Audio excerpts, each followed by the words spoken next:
جب شام یعنی سیریا کے علاقے میں مسلمانوں کی فتوحات ہو رہی تھیں، اس وقت بیت المقدس یعنی یروشلم ایک بہت اہم اور مضبوط شہر تھا۔ یہ عیسائیوں کے لیے نہایت مقدس مقام تھا، اس لیے وہ آسانی سے اسے چھوڑنے کے لیے تیار نہیں تھے۔ مسلمانوں کی فوج نے شہر کا محاصرہ کر لیا، لیکن لڑائی کے بجائے وہ صلح چاہتے تھے۔ شہر کے عیسائی پیشوا، جنہیں پٹریارک سفرونیس کہا جاتا ہے، انہوں نے ایک شرط رکھی۔ وہ کہنے لگے کہ ہم شہر اس وقت تک کسی کے حوالے نہیں کریں گے جب تک مسلمانوں کا خلیفہ خود آ کر اسے وصول نہ کرے۔ جب یہ پیغام مدینہ منورہ پہنچا تو اس وقت کے خلیفہ حضرت عمر بن خطاب رضی اللہ عنہ نے بغیر کسی تاخیر کے خود جانے کا فیصلہ کیا۔ یہ بات بھی قابل غور ہے کہ انہوں نے کسی شاہانہ انداز یا بڑی فوج کے ساتھ جانے کے بجائے نہایت سادہ طریقہ اختیار کیا۔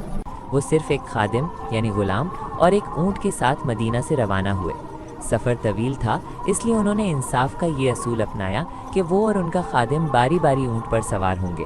کچھ دیر حضرت عمر رضی اللہ عنہ سوار ہوتے اور کچھ دیر خادم۔ یہ معمول پورے سفر میں جاری رہا۔ جب وہ بیت المقدس کے قریب پہنچے تو اتفاق سے وہ باری خادم کی تھی کہ وہ اونٹ پر بیٹھا ہوا تھا اور حضرت عمر رضی اللہ عنہ خود پیدل چل رہے تھے۔ ان کے کپڑوں پر سفر کی گرد بھی تھی اور ظاہری طور پر وہ کسی بادشاہ کی طرح نہیں لگ رہے تھے۔ مسلمان فوج کے کمانڈر حضرت ابو عبیدہ بن جراح رضی اللہ عنہ اور دیگر لوگ ان کے استقبال کے لیے آئے۔ انہوں نے عرض کیا کہ یا امیر المومنین، آپ اونٹ پر سوار ہو جائیں تاکہ لوگوں پر اچھا اثر پڑے، کیونکہ آپ اسلامی سلطنت کے خلیفہ ہیں۔ حضرت عمر نے ان کی بات سن کر فرمایا کہ ہم وہ لوگ ہیں جنہیں اللہ نے اسلام کے ذریعے عزت دی ہے۔ اگر ہم کسی اور چیز میں عزت تلاش کریں گے تو اللہ ہمیں ذلیل کر دے گا۔ چنانچہ وہ اسی سادہ حالت میں شہر میں داخل ہوئے۔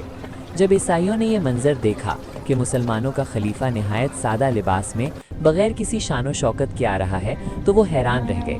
انہیں یقین ہو گیا کہ یہ شخص واقعی ایک سچا اور انصاف کرنے والا حکمران ہے۔ پھر پٹریارک سفرونیس نے حضرت عمر سے ملاقات کی اور انہیں شہر کی چابیاں پیش کر دی۔ اس طرح بیت المقدس بغیر کسی بڑی جنگ کے مسلمانوں کے قبضے میں آ گیا۔ اس کے بعد حضرت عمر نے اہل شہر کے ساتھ ایک معاہدہ کیا جسے تاریخ میں عہدۂ عمریہ کہا جاتا ہے۔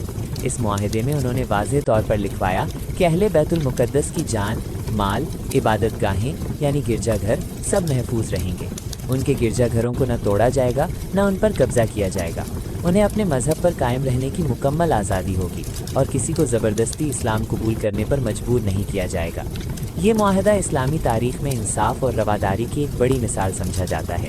ایک اور اہم واقعہ یہ پیش آیا کہ جب نماز کا وقت ہوا تو پٹریارک نے حضرت عمر کو دعوت دی کہ وہ چرچ کے اندر نماز ادا کر لیں۔ حضرت عمر نے اس پیشکش کو قبول نہیں کیا۔ انہوں نے چرچ کے باہر نماز ادا کی اور فرمایا کہ اگر میں آج چرچ کے اندر نماز پڑھ لوں گا تو بعد میں مسلمان اس جگہ کو مسجد بنانے کا مطالبہ کریں گے، جس سے عیسائیوں کو نقصان پہنچے گا۔ چنانچہ انہوں نے دانستہ طور پر باہر نماز پڑھی تاکہ کسی کے حقوق متاثر نہ ہوں۔ بعد میں اسی جگہ کے قریب مسجد بنائی گئی جسے آج مسجد عمر کہا جاتا ہے۔ یہ واقعہ اس وقت کا ہے جب حضرت عمر بن خطاب رضی اللہ عنہ مسلمانوں کے خلیفہ تھے اور اسلامی سلطنت بہت پھیل چکی تھی۔ مصر بھی مسلمانوں کے زیر انتظام آ چکا تھا۔ مصر ایک ایسی سرزمین تھی جہاں دریائے نیل زندگی کی علامت سمجھا جاتا تھا۔ وہاں کے لوگوں کا ایک پرانا عقیدہ تھا جو اسلام سے پہلے سے چلا آ رہا تھا۔ وہ لوگ یہ سمجھتے تھے کہ ہر سال نیل کا دریا تب تک نہیں بہتا جب تک وہ ایک خاص رسم ادا نہ کریں۔ مصری لوگ یہ کرتے تھے کہ ایک خوبصورت لڑکی کو منتخب کیا جاتا تھا، پھر اسے قیمتی کپڑے پہنا کر اور زیورات سے سجا کر دریا میں قربان کر دیا جاتا تھا۔ ان کا عقیدہ تھا کہ اگر یہ قربانی نہ دی جائے تو دریا خشک ہو جائے گا، فصلیں خراب ہو جائیں گی اور ملک تباہ ہو جائے گا۔ یہ ایک پرانا جاہلی عقیدہ تھا۔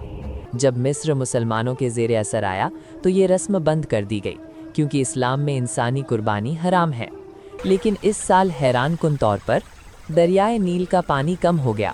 لوگ پریشان ہو گئے۔ پرانے عقیدے والوں نے کہنا شروع کر دیا کہ اسلام کی وجہ سے دریا رک گیا ہے۔ یہ بات گورنر مصر تک پہنچی اور پھر اس نے مدینہ میں حضرت عمر کو خط لکھا۔ حضرت عمر نے یہ خط پڑھا تو فوراً جواب لکھا۔ انہوں نے ایک مختصر مگر طاقتور خط بھیجا جس میں لکھا، اگر تم پہلے جاہلیت میں انسانوں کو قربان کرتے تھے اور دریا بہتا تھا تو اسلام میں ایسا ہرگز نہیں کیا جائے گا۔